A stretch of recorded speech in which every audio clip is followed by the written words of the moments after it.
Murky Mill's an interesting one, and probably the most out there and unique level in all of Lake Orangutan. It's a ballsy move, putting a level like this so early on in the game. But as for whether or not it pays off, well, we'll just have to wait and see. This is part 5 of Overthinking Donkey Kong Country 3.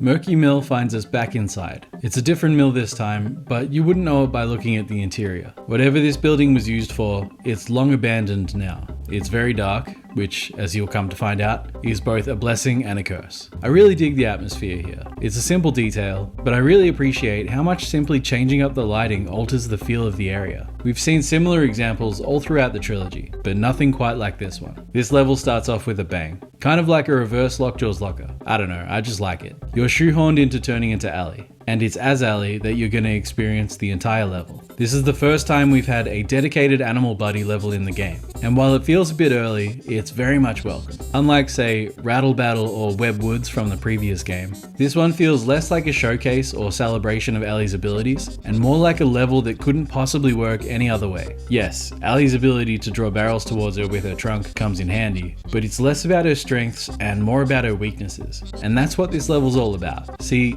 Allie's afraid of rats, and if she can see them, she'll freak out and run away. So the central gameplay gimmick is finding ways to get rid of the rats under the lights, from stomping them in the dark, to hitting them with barrels, or simply just avoiding them. Each light is like a mini puzzle to be solved. The first few rats are seen out of the light, and Allie has no trouble taking care of them. There's even a line of bananas guiding the player into stomping the first one. The first light only has a Kong letter under it, so its true purpose isn't really revealed until the second one, where a sneak patrols. I think the issue with the lights can be missed here too. If players are too quick to grab the barrel before the light and use it against sneak, the light before the halfway barrel might be the moment players figure it out. But even then, stomp the sneak outside the light and you're set. Buzz returns in the second half of the level, and we get our first look at the pink Buzz, which is this game's red zinger. They're invincible, just like the red zinger. Are these guys red or pink? Who cares?